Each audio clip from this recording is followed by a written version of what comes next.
اهلا وسهلا بيكم في حلقات تيك تاك تو كوره.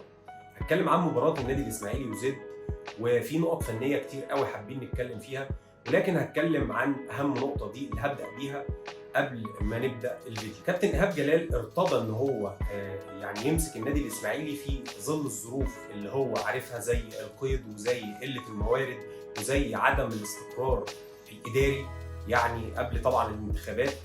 فبما انك ارتضيت فالمفروض انت تتاقلم، او يعني اسلوب لعبك لازم يتناسب مع الكواليتي الموجود، لان طريقه لعبك واسلوبك في اداره المباريات او في العموم في الفرق اللي انت مسكتها بيميل للاستحواذ والخروج بالكوره والتدرج بيها، وخاصه التمريرات القصيره. طبعا الكلام ده مش هينفع ومش هيتناسب مع الكواليتي اللي موجود في النادي الاسماعيلي. فانا بعتب على كابتن ايهاب جلال في النقطه ديت، لانه لازم الاسلوب اللي هيشتغل بيه ان هو يتناسب مع الفريق، لان ظهر اكتر من موقف وعدم القدره على الخروج بالكوره من الثلث الدفاعي الاول. يعني في اكتر من موقف بغض النظر عن الخطا اللي تم من احمد عادل عبد المنعم وتسبب في الهدف. عشان ما اطولش عليكم يلا بينا نخش في الفيديو.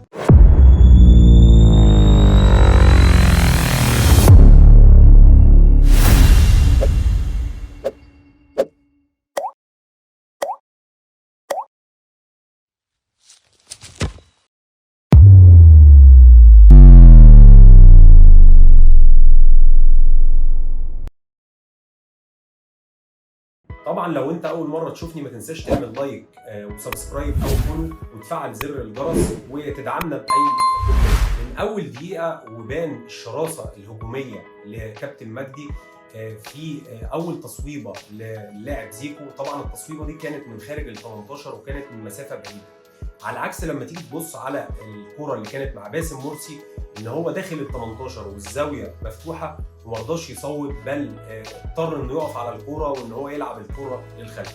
فهنا في اول لحظات باين النادي زد نازل يعمل ايه، ونازل يخوفك ونازل يرهبك، وقدر ان هو يوصل للثلث الاخير عن طريق اللونج باص او الكرات الطوليه في اكتر من موقف، وقدر يهدد المرمى. طبعا النادي الاسماعيلي في الشوط الاول وبالاخص في اول 25 دقيقه كان بيفقد الكوره بعد 3 أو 4 تمريرات على الاكثر، وطبعا معظم التمريرات ديت بتكون عرضيه او للخلف.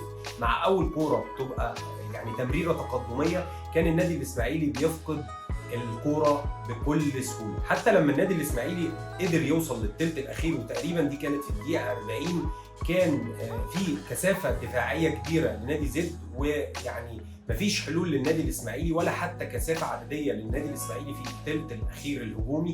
وكان النادي الاسماعيلي لما بيوصل حتى ده الكلام ده بعد الدقيقه 40 كان بيفقد الكره بكل سهوله. يعني تقريبا كل لعيب كان بيحاول ان هو يشتغل فردي لقله الحلول وقله اللعيبه في الثلث الاخير اللي هو الثلث الهجومي للنادي الاسماعيلي. طبعا عبد الرحمن مجدي تقريبا كان يعني معظم الكرات اللي بتوصل له كانت بتبقى حلوله فرديه برضه لنفس السبب، ويعني اضطر في بعض الكرات ان هو يعمل عرضيه. للاسف عبد الرحمن مجدي من الموسم اللي فات وهو لسه ما بيعرفش يعمل عرضيات او عنده مشكله في العرضيات. فطبعا دي حاجه غريبه جدا ان لعيب في الدوري الممتاز والمفروض ان لعيب دولي من الموسم السابق لحد النهارده عنده مشكله في العرضيات، ان هي بتطلع قصيره او بتطلع على الارض، يعتبر ما بتخرجش من على الارض. برضه من الحاجات الغريبه اللي ظهرت الاعتماد على اياد العسقلاني في الخروج بالكوره او لعب تمريرات تقدميه. يعني تلاقي المباراه معظمها او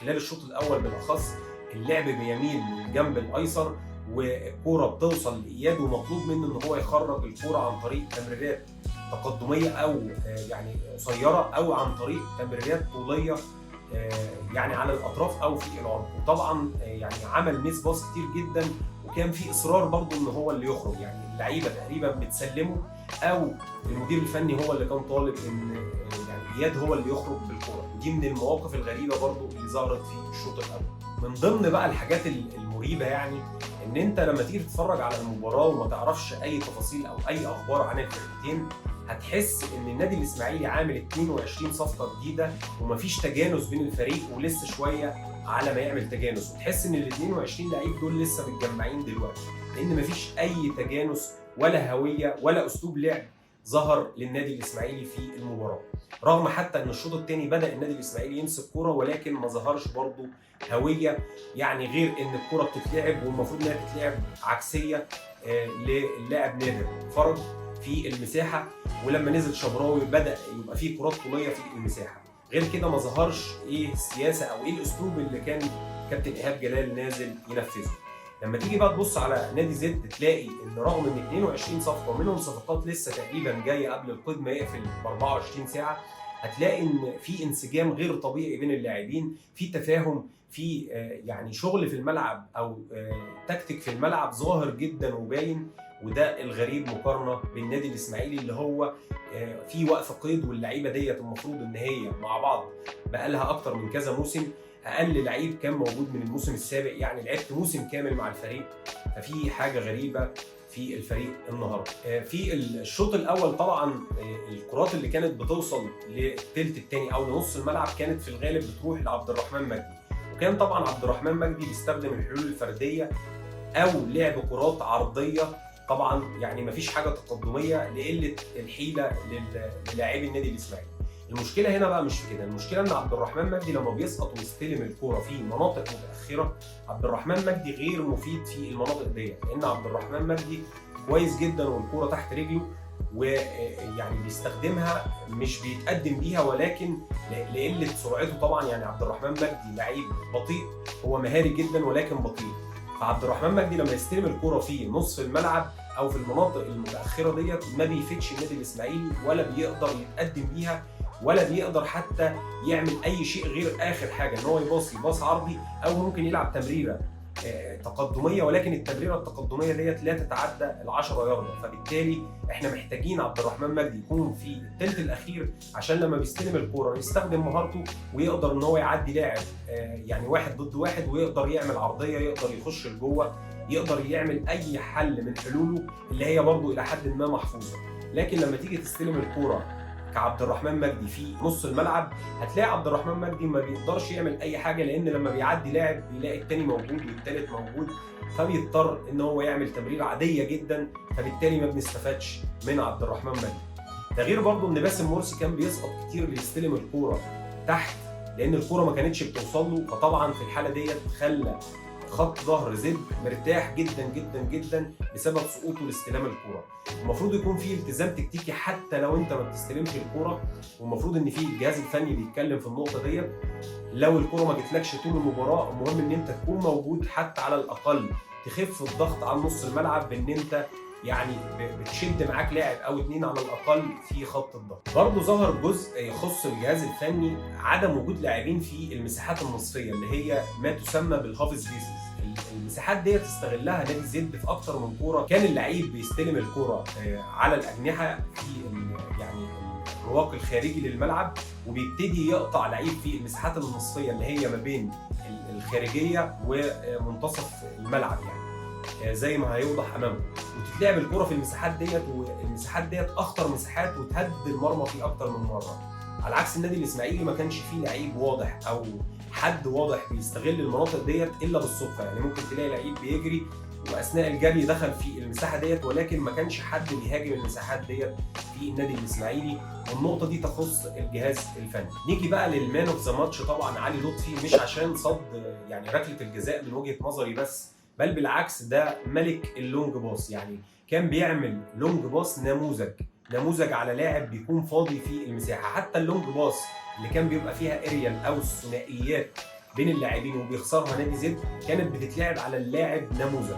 فطبعا ده من اسباب يعني ان زد كان شكله كويس ان هو بيخرج بالكوره ما بيفقدهاش، على عكس عندنا ان احنا كنا بنعمل تمريره 2 3 كل دي تمريرات قصيره ولكن بتفقد الكوره في الاخر بكل سهوله، ما بتقدرش توصل وتتدرج بالكوره لانك بتعتمد على التمريرات القصيره وما عندكش حد قادر يخرجك بالكوره، او مفيش لعيب عنده الجراءه ان هو يشتغل بالكوره لحد ما تظهر مساحات، او مفيش تبادل ادوار بين اللاعبين او تبادل حتى في المراكز، لان اللعيبه يعني في مان عليها ومش قادرين يستلموا الكوره. واي لاعب من النادي الاسماعيلي كان بيستلم الكوره في العمق كان بيبقى مضغوط عليه جدا، واي لعيب في الطرف كان بيستلم الكوره بيتم الضغط عليه في التوقيت المناسب، فبالتالي ما بيقدرش يتصرف في الكوره نهائيا. طبعا كل ده على عكس احمد عادل عبد المنعم اللي كان بيتعمد لعب كرات يعني او تمريرات قصيره، وطبعا ده اكيد دي كانت تعليمات من الجهاز الفني، ولان دي طريقه او اسلوب لعب كابتن ايهاب جلال. طبعا في اكتر من كوره اتلعبت الكوره وكانت قريبه ان هي تتقطع، ولكن هو كان مصر لان اكيد الجهاز الفني كان بيأكد عليه ان هو يلعب التمريرات القصيره دي. لكن لو جينا اتكلمنا في المفترض انه يحصل، المفترض ان انت بتزود الوعي كمدير فني عند اللاعبين، ما بتحفظهمش حاجه بعينها، لان ممكن انت تحفظه موقف بعينه يعمله اذا كان دفاعيا او هجوميا، والموقف ده يحصل فيه اي متغير، فاللاعب في الحاله ديت هيحصل له ايرور، مش هيعرف ينفذ اي حاجه. فمن الطبيعي ان انت بتزود الوعي عنده وبتعرفه يعني كتير من المواقف يقدر يعمل فيها ايه، وبتعرض عليه مواقف كتيره وكل موقف المفروض يتصرف ازاي، والمفروض تسيب بعض من الحريه، لان احمد عادل عبد المنعم اعتقد لو يعني سبت له الحريه ما كانش هيلعب التمريرات القصيره الكتيره اللي يعني هددت المرمى وتسببت طبعا في خساره النادي الاسماعيلي النهارده. عبد الرحمن مجدي مشكلته برضو النهارده بغض النظر عن ان هو ضيع ركله الجزاء، ولكن عبد الرحمن مجدي في مواقف كتير جدا كنت تبص عليه في التنظيم الدفاعي للنادي الاسماعيلي تلاقي عبد الرحمن مجدي مش عارف هو عايز يعمل ايه، ودي برضو نقطه غريبه جدا. يعني كابتن ايهاب جلال المفروض ان انت تضغط عليه، لان اكيد انت اتفرجت على مباريات النادي الاسماعيلي في الموسم اللي فات، ان عبد الرحمن مجدي تحسه هو بيلعب زي ما هو عايز مش زي ما مطلوب منه. فالنهارده عبد الرحمن مجدي في اكتر من موقف تلاقيه واقف بين اتنين لعيبه، ولا هو ماسك ده ولا هو ماسك ده، ولا هو منتظر ان هو يضغط على ده ولا هو منتظر انه يضغط على ده. هو عبد الرحمن مجدي واقف يعني من مبدا ان هو واقف في الملعب. في النهايه طبعا نتمنى ان النادي الاسماعيلي طبعا يتطور، وانا من وجهه نظري شايف ان كابتن ايهاب جلال هيقدر يطور المشكلات اللي ظهرت ديت، بس يعني كابتن ايهاب جلال المطلوب منه ان هو يراعي الكواليتي اللي معاه ويشتغل على قد امكانيات الكواليتي ده مش على قد اسلوبه، لان في ريسك كبير قوي ان هو كان يمسك النادي الاسماعيلي في الظروف دي. فكابتن ايهاب جلال قادر انه يطور ويغير، وان شاء الله انا شايف ان اللي هيجي هيبقى افضل من اللي فات باذن الله.